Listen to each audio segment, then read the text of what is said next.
ஞானானந்தமயம் தெய்வம் நிர்மலஸ்படிகாகிருதியும் ஆதாரம் சர்வ வித்யானாமய கிரீவபாஸ்மகே. நேயர்கள் அனைவருக்கும் அஸ்ட்ரோகேசையங்காரின் பணிவான நமஸ்காரங்கள். வக்ர சனி நிவர்த்தி பலன்கள் மேஷம் முதல் மீனம் வரை 4/11/2024 6/3/2024 வரலும் உண்டான நாட்களில் சனி பகவான் கும்பராசியில் வக்கரகதியில் இருந்த சனி பகவான் வக்கர நிவர்த்தி அடைகிறார். சனி பகவான் என்று சொன்னாலே எல்லாருக்கும் அவர் கர்மகாரகன், ஆயுள் காரகன், உடல்நிலையை பாதிக்கக்கூடியவர், வேலையில் மாற்றத்தை ஏற்படுத்தக்கூடியவர். அதாவது துலாத்தில் உச்சம் பெறுறதுனால எல்லாவற்றையும் சமமாக எடுத்துக்கொண்டு அதாவது நன்மைக்கு உண்டானதை நன்மையாகவும் தீமைக்கு உண்டானதை தீமையாகவும் கொடுக்கக்கூடியவர். சனி பகவானை பொறுத்தவரையிலும் பார்த்தலையானால் அந்த சனி என்ற கோள் ஒரு இருட்டான கோள். அதனால் சூரியனுக்கு சமசப்தமம் அப்படின்னு சொல்லக்கூடிய 7ஆம் இடத்தில் அவருடைய ராசிகள் வருது. 6, 7 மறைந்த இடமும் 7ஆம் இடமான எதிரான 180 டிகிரியிலையும் சூரியனுக்கு உண்டான சிம்மத்திலிருந்து வரக்கூடியதுனால மகரம் கும்பம் அவருடைய ராசியாகவும், மேஷத்தில் சூரியன் எந்த இடத்தில் உச்சம் பெறுகிறாரோ அதில் நீச்சமாகவும், சூரியன் நீச்சம் பெறக்கூடிய துலாத்தில் அவர் உச்சமாகவும் இருக்கக்கூடியது. இதன் மூலியமாக பார்த்தலையானால் சனி அப்படின்னு சொன்னாலே பெரிய மாற்றத்தை ஏற்படுத்தக்கூடியவர். வாழ்நாளில் இந்த 7.5 சனி, அஷ்டமத்து சனி, அர்த்தாஷ்டம சனி அப்படின்னு சொல்லக்கூடிய கண்டக சனி அப்படின்னு சொல்லக்கூடியது வந்தாலே வாழ்வில் பெரிய மாற்றங்கள் நிகழும். அவர் ஒரு ராசியிலிருந்து அடுத்த ராசிக்கு போகிறதுக்கே 2.5 வருஷம் ஆகும். இந்த காலகட்டத்தில் இப்போ கிட்டத்தட்ட ஒரு 6 மாதமாக ஒரு வக்கரகதியில் இருந்துட்டார். அவர் 3-4 மாதமாக வக்கரகதியில் இருந்துட்டார். இந்த காலகட்டத்தில் பார்த்தலையானால் ஒரு பெரிய மாற்றங்கள் நிகழ்ந்து திருப்பியும் வக்கர நிவர்த்தி ஆகக்கூடிய காலகட்டமாக அமைகிறது. இந்த வக்கர நிவர்த்தி காலத்தில் பார்த்தலையானால் சனி பகவான் கும்பத்தில் ஆட்சி பெற்று போயிருக்கார். வக்கர நிவர்த்தியில் சதய நட்சத்திரத்தில் இருக்கார். இந்த காலகட்டத்தில் 2026 3ஆம் மாதம் 6ஆம் தேதி வரலும் பார்த்தேன்னா, அதாவது மார்ச் 6ஆம் தேதி வரலும் சனி பகவான் வாக்கிய பஞ்சாங்க பிரகாரம் கும்பத்தில் இருக்கிறார்.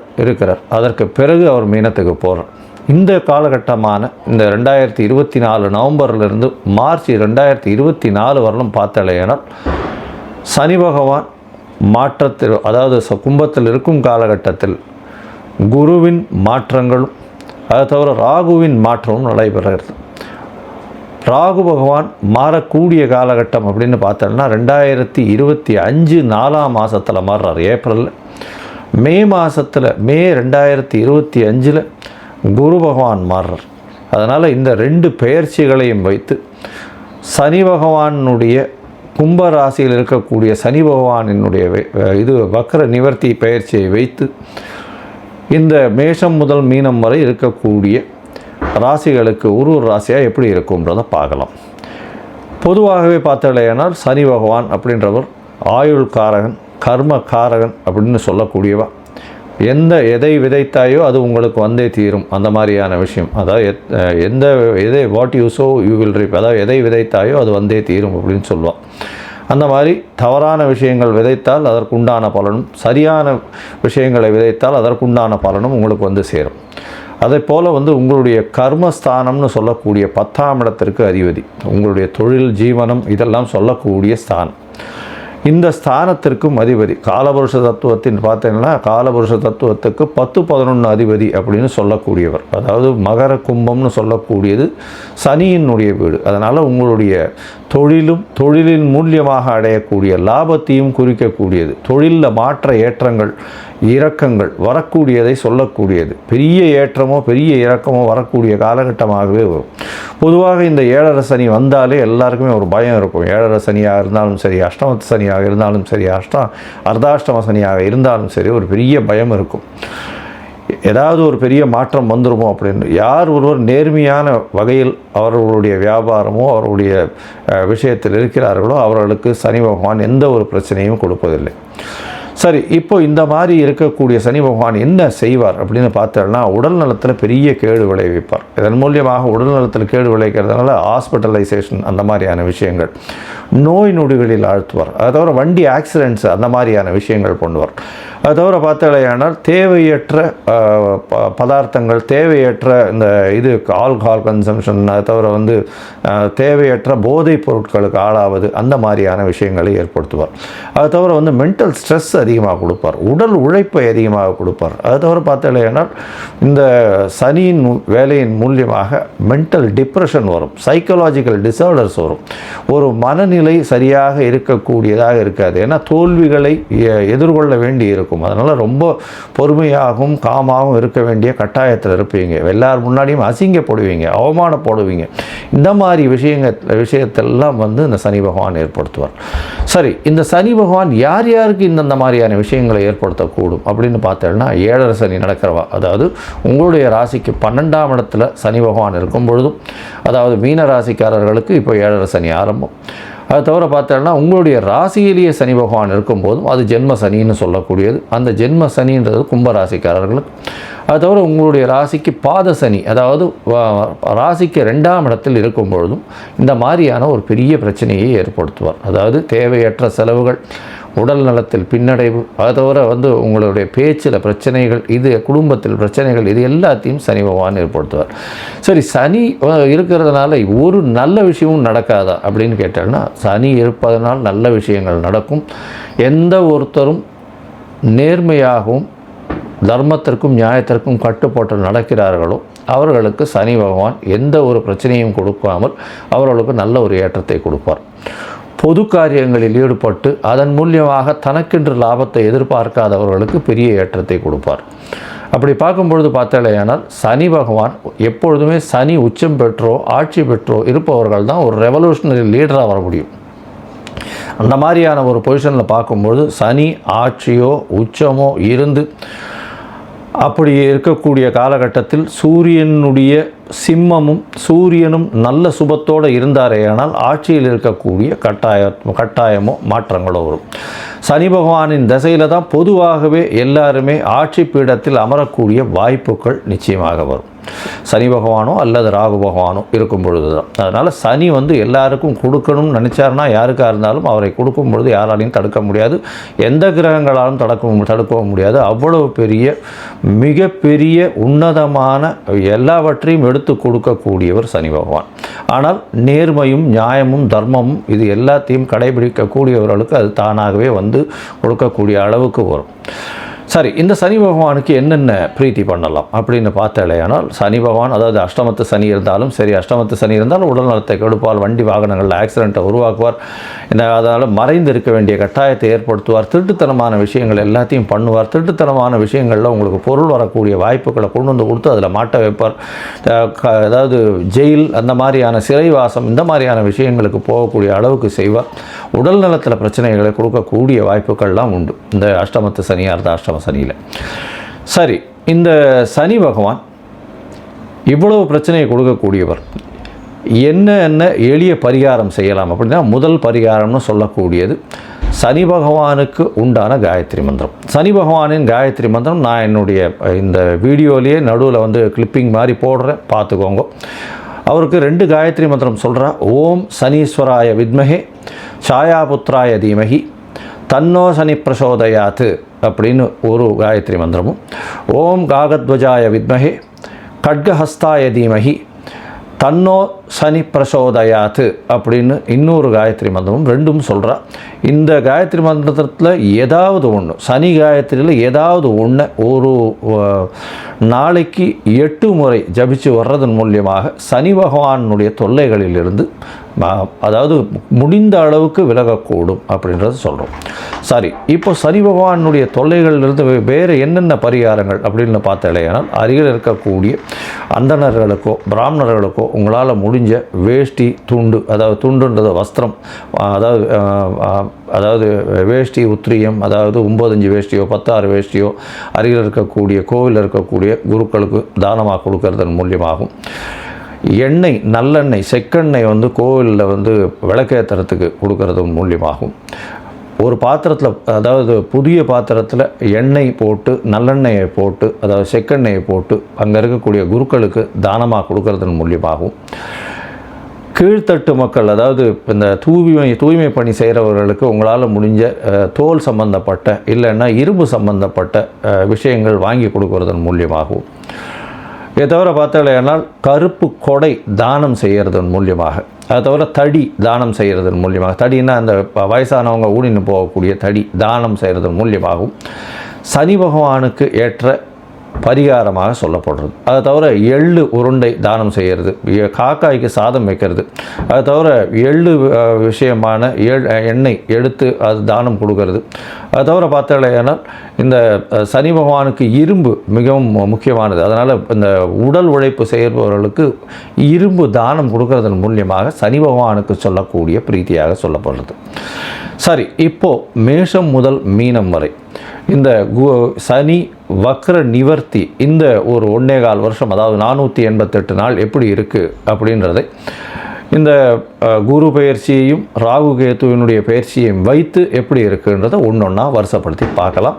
அதற்கு முன்னாடி என்னுடைய மொபைல் நம்பர் கீழே ஸ்க்ராலிங்கில் வந்துட்டுருக்கோம். உங்களுக்கு அஸ்ட்ராலாஜிக்கல் கன்சல்ட் தேவைப்பட்டதுன்னா எனக்கு ஃபோன் பண்ணுங்கள். உங்களுடைய date, time, place of birth, உங்களுடைய பெயர், தாய் தகப்பனின் பெயர், இதை மட்டும் எனக்கு அனுப்புங்க. என்னுடைய கட்டணம் என்னென்னு சொல்கிறேன். முதல்ல அதை அனுப்பிச்சுட்டு அதுக்கப்புறம் நான் உங்களுடைய ஜாதகத்தை போடுறேன். ஜாதகத்தில் சந்தி இருக்கான்றதை பார்க்கணும். சந்தி தான் முக்கால்வாசி பேர் என்கிட்ட வர்றவாலாம் புனர்பூச நட்சத்திரம் அப்படின்னு சொல்லுவாள். புனர்பூச நட்சத்திரம் 3ஆம் பாதமாக இருக்கும்னு நினச்சின்னு மிதுனத்திலேயே ஒரு 50-55 வயசு வரலாம் அர்ச்சனை பண்ணிட்டு இருப்பாள். ஆனால் அவள் 4ஆம் பாதமாக இருப்பாள். அதே மாதிரி மிருகசீரிஷம்னு சொல்லுவாள். மிருகசீரிஷம் ரிஷப ராசிலையும் இருக்குது, மிதுன ராசிலையும் இருக்குது. அவளுடைய டிகிரி என்ன டிகிரியில் இருக்குது, பாத சந்தி இருக்கா, நட்சத்திர சந்தி இருக்கா, லக்ன சந்தி இருக்கா, இது எல்லாத்தையும் பார்த்துட்டு அவர்களுக்கு இப்பொழுது நடக்கக்கூடிய கோல்சார பிரகாரம் என்னென்ன இது நடக்கிறது, தசாபுக்தி அந்தரம் சூக்ஷ்மத்தை வச்சு அவருடைய கோல்சாரத்தையும் வச்சு என்ன எளிய பரிகாரம் பண்ணலாம் அப்படின்றத உங்களுக்கு பார்த்து சொல்கிறேன். சரி, இப்போ மேஷம் முதல் மீனம் வரை சனி வக்ர நிவர்த்தி 2024 எப்படி இருக்குன்றதை பார்க்கலாம். சிம்மம், மகம், பூரம், உத்திரம் இந்த 3 நட்சத்திரம் 9 பாதங்களை கொண்ட ராசி. ராசியின் அதிபதினு சொல்லக்கூடியவர் சூரிய பகவான். சூரிய பகவானை பொறுத்தவரையிலும் மாத கிரகம். இந்த சிம்ம ராசியை பொறுத்தவரையிலும் பார்த்தாலேனால் நவம்பர் 4ஆம் தேதியிலிருந்து சனி பகவான் சப்தமாதிபதி, 7ஆம் அதிபதி, 7ஆம் வீட்டிற்கு அதிபதியானவர், 6-7க்கு உண்டானவர் 7ஆம் இடத்துல போயிருக்கிறார். அதனால் எதிர்பாலினத்தவரையும் நம்ப வேண்டாம், கொஞ்சம் ஜாகிரதையாக இருக்கிறது நல்லது. அதை தவிர பார்த்தாலேனால் 7ஆம் இடம் நண்பர்களை குறிக்கும். அதனால் நண்பர்களிடம் சற்று ஜாகிரதையாக இருக்கிறது நல்லது. பேச்சில் மிகுந்த கவனம் தேவை. உடல் நலத்தில் ரொம்ப ஜாகிரதையாக இருக்கிறது நல்லது. பேச்சில் ரொம்ப ஜாகிரதையாக இருக்கும், உடல் நலத்தில் ரொம்ப ஜாகிரதையாக இருக்கிறது நல்லது. ஏன்னா 7ஆம் இடத்துல சனி பகவான் போய் இருக்கிறதுனால பார்ட்னர்ஷிப், கூட்டு தொழிலில் ஒரு பெரிய பின்னடைவு ஏற்படக்கூடிய வாய்ப்புகள் இருக்கும். கூட்டு தொழிலில் பார்த்தோம்னா உங்களுடைய பார்ட்னர் உங்களை மீறி போகக்கூடிய வாய்ப்புகள் மிகவும் அதிகம். இந்த காலகட்டத்தில் பார்த்தோம்னா 6-7 அதிபதியானவர் 7ஆம் இடத்துலையே போய் இருக்கிறதுனால கூட்டு தொழிலுக்குன்னு கொஞ்சம் அதிகமாக கடன் வாங்கக்கூடிய வாய்ப்புகள் நிச்சயமாக இருக்கும். தேவையற்ற கடன், பேச்சில் கொஞ்சம் ஜாகிரதையாக இருக்கிறது நல்லது. இந்த நவம்பர் மாதத்திலிருந்து பார்த்தோம்னா நவம்பர் 4ஆம் தேதியிலிருந்து 2026 3ஆம் மாதம் வரலும் பார்த்தோம்னா சனி பகவான் உங்களுடைய ராசிக்கு சப்தமத்தில் இருக்கார். அவருடைய பார்வைகள்னு சொல்லக்கூடியது ராசிக்கு 9ஆம் இடத்துல உழருது. இதன் மூலியமாக பார்த்தோம்னா தந்தையின் உடல்நிலையில் சற்று பின்னடைவு இருக்கக்கூடிய காலகட்டமாக அமையப்போகிறது. அது தவிர பார்த்தலையானால் உங்களுடைய ராசிக்கு 9ஆம் இடத்தை பார்க்குறதன் மூலியமாக வெளிநாடு போகணும்னு நினச்சின்னு இருக்கிறவர்களுக்கு சற்று பின்னடைவு வரும். யாருக்கு? படிக்கக்கூடிய மேல் படிப்பு படிக்கக்கூடிய மாணவியர்கள் வெளிநாடு போகணுன்னு பார்த்துட்டு இருக்கா அப்படின்னா அவள் நினச்ச யூனிவர்சிட்டி கிடைக்காது. அது கொஞ்சம் காம்ப்ரமைஸ்டு, அதை விட கம்மியான இருக்கக்கூடிய ரேங்கிங்கில் இருக்கக்கூடிய யூனிவர்சிட்டி கிடைக்கக்கூடிய வாய்ப்புகள் தான் நிச்சயமாக உண்டு. இந்த காலகட்டத்தில் உங்களுடைய ராசியவே சிம்ம ராசியை சனி பகவான் பார்க்குறார். சப்தமத்திலிருந்து சிம்மத்தை பார்க்குறதன் மூலியமாக உடல் நலத்தில் பிரச்சனை வரும். ஏன்னா சனி இருந்த இடத்தை விட பார்க்கும் இடம் பாழ் அப்படின்னு சொல்லுவாள். அதாவது இருந்த இடத்தையும் பாழ் பண்ணுவார், பார்க்கும் இடத்தையும் பாழ் பண்ணுவார். இருந்த இடத்தை பாழ் பண்ணக்கூடிய காலகட்டம் கிடையாது இப்போது. ஏன்னா அது அவருடைய சொந்த வீடு, அதனால் அதில் பாழ்படுத்த மாட்டார். அவர் வச்சிருக்கிறதே வந்து ஓரளவு வந்து மிச்சவங்களோட ஒரு கம்மியான லெவலில் தான் வச்சுட்டு இருப்பார். அதனால் அவருடைய வீடு அவர் சந்தோஷமாக இருப்பார். ஆனால் பார்க்கும் இடம், அதுவும் சிம்மம் வந்து அவருக்கு ஏற்ற வீடு கிடையாது. இந்த சிம்ம ராசிக்காரர்கள் அரசியல் தொடர்பு, அரசாங்க தொடர்பு இருக்கிறவங்களுக்கெல்லாம் உடல்நிலையில் நிச்சயமான பிரச்சனையை கொடுப்பார். கொஞ்சம் ஜாகிரதையாக இருக்கிறது நல்லது. அதுவும் பார்த்தோம்னா இந்த ஹியூமன் ரிசோர்ஸஸ் ஹையர் பொசிஷனில் இருக்கிறவங்க, அதை தவிர இந்த தொழிலாளிகள், துப்புரவு தொழிலாளிகளுடைய மேனேஜர்ஸு, அதை தவிர ஹெட் ஆஃப் த டிபார்ட்மெண்ட்டு, கம்பெனியினுடைய சீஃப் செக்ரட்டரி, அந்த மாதிரி கம்பெனிகளை நிர்வாகம் பண்ணக்கூடியவர்கள், இவர்களுக்கெல்லாம் பார்த்தோம்னா ஒரு நிச்சயமாக பிரச்சனை வரும். நாட்டை ஆளக்கூடிய அரசனாக இருந்தாலும் இந்த காலகட்டத்தில் சிம்மராசியில் இருந்தால் பிரச்சனைகளை நிச்சயமாக எதிர்கொள்ள வேண்டிய காலகட்டமாக அமைய போகிறது. இந்த காலகட்டத்தில் பார்த்தாலேனால் உடல் நலத்தில் நிச்சயமான பின்னடைவு இருக்கும். அதனால் உடல் நலத்தை ரொம்ப ஜாகிரதையாக கண்ணும் கருத்துமாக பார்த்துக்கிறது நல்லது. எதிராளிகள் மூலியமாக சற்று பின்னடைவு கிடைக்கும். நிச்சயமாக உங்களை ஏமாற்றக்கூடிய எதிராளியாகவே இருக்கக்கூடிய வாய்ப்புகள் நிச்சயமாக உண்டு. இதை தவிர பார்த்தேன்னா உங்களுடைய ராசிக்கு, அதாவது 4ஆம் இடத்தை சனி பகவான் பார்க்குறார். 4ஆம் இடத்தை சனி பகவான் பார்க்கும்போது உங்களுடைய தாயின் உடல்நிலையில் பிரச்சனை வரும். அதை தவிர பார்த்தோம்னா உங்களுடைய சுகங்கள் கிடக்கூடிய வாய்ப்புகள் மிகவும் அதிகமாக உண்டு. படிக்கக்கூடிய மாணவர்களுக்கு டிஸ்ட்ராக்ஷன்ஸ் ரொம்ப அதிகமாக இருக்கும். டிஸ்ட்ராக்ஷன்ஸ்னு சொன்னால் அதாவது மனசு ஒரு விதத்தில் செல்லாது. அதை தவிர வந்து பார்த்தோம்னா தேவையற்ற போதை வஸ்துக்களுக்கு அடிமையாகக்கூடிய வாய்ப்புகள். ஏன்னா 4ஆம் இடம் சுகஸ்தானம், சனி பகவான் போய் அங்கே பார்க்கறதுனால கண்டிப்பாக தேவையற்ற அதாவது போதை வஸ்துக்கள் மூலியமாக, அதன் மூலியமாக ஒரு ஆனந்தப்படக்கூடிய வாய்ப்புகள் மிகவும் உண்டு. அந்த ஆனந்தம் லாங் ரன்னுக்கு வராது. உடல்நிலையில் பிரச்சனைகளை நிச்சயமாக ஏற்படுத்தக்கூடிய காலகட்டமாக அமையும். சரி, இந்த 1.5 வருஷமுமே அப்படியே இருக்குமா? அதாவது இந்த நவம்பர்லேருந்து மார்ச் 2026 வரலும் அப்படியே இருக்குமான்னா, இந்த காலகட்டத்தில் 2 பயிற்சி வருது. அதாவது ஒன்று குரு பயிற்சி 2025 மே மாதம் உங்களுடைய ராசிக்கு 11ஆம் இடத்துல இருக்கிறது ரொம்பவும் விசேஷம். அதற்கு அடுத்து பார்த்தலையானால் உங்களுடைய ராசிக்கு சமசப்தமத்தில் ராகு பகவானும் உங்களுடைய ராசியிலேயே கேத்து பகவானும் ஏப்ரல் 2025 வரா. இதன் மூலியமாக என்ன ஆகும்னா உடல் நிலையத்தில் சற்று பின்னடைவு வரக்கூடிய வாய்ப்பு நிச்சயமாக உண்டு. ஏன்னா ராசியில் கேத்து பகவான் இருந்து அவர் சனி பகவானும் பார்க்கறது அந்த அளவு ஏற்றம் கிடையாது. ஆனால் பணவரவிற்கு பஞ்சம் இருக்காது. உங்களுடைய ராசிக்கு சப்தமத்தில் வந்து ராகு இருக்கிறதுனால மறைந்த இடத்திலிருந்து திடீர்னு பணம் வரக்கூடிய வாய்ப்பும், பார்ட்னர்கள் மூலியமாக பிரச்சனைகள் இருந்தாலும் பணத்திற்கு பஞ்சம் இருக்காது. எதிர்பாலினத்தவர் மூலியமாக நிச்சயமாக பணம் வரக்கூடிய வாய்ப்புகள் நிச்சயமாக உண்டு. பார்ட்னர்ஷிப் வியாபாரத்தில் நல்ல ஒரு ஏற்றம் கிடைக்கும். எப்போ அப்படின்னா அதாவது ஏப்ரல் 2025க்கு மேலே ஒரு மாற்றங்கள், ஏற்றங்கள் கிடைக்கக்கூடிய காலகட்டமாக அமையும். உங்களுடைய ராசிக்கு பார்த்தோன்னா ராசியிலேயே கேத்து பகவான் இருக்கிறதும் சனி பகவானின் பார்வையில் இருக்கிறதும் அந்த அளவு விசேஷம் இல்லை. அது வந்து உடல் நலத்தை பின்னடைவை கொண்டு போகக்கூடிய வாய்ப்பு உண்டு. ராசிக்கு 11ஆம் இடத்துல இருக்கக்கூடிய குருவின் பார்வை சனி பகவான் மேலே உழருது. அதன் மூலியமாக பார்த்தலையானால் சற்று ஏற்றங்கள் உங்களுடைய எதிர்பாலினத்தவர் மூலியமாக வரும். இருந்தாலும் பிரச்சனைகள் நண்பர்கள் மூலியமாக வரக்கூடிய வாய்ப்புகள் மிகவும் அதிகம். இந்த காலகட்டத்தில் பார்த்தலையானால் அருகில் இருக்கக்கூடிய, அதாவது இந்த திருச்செந்தூர் முருகப்பெருமான் கோவிலுக்கு பக்கத்தில் சனீஸ்வரன் கிழக்கு பக்கமாக பார்த்துட்ருக்கார். அவரை போய் சேவிச்சுட்டு வாங்க. அதாவது தூத்துக்குடி மாவட்டம் திருச்செந்தூரில் போய் இந்த முருகன் கோவில் பக்கம் ஏற்ற மாதிரி கிழக்கு பக்கமாக பார்த்து கொண்டிருக்கக்கூடிய சனீஸ்வரனை போய் சேவிச்சுட்டு வாங்க. உங்களுக்கு எல்லா விதமான ஏற்றங்களும் மாற்றங்களும் உங்களுடைய வாழ்வில் நிச்சயமாக வரும்.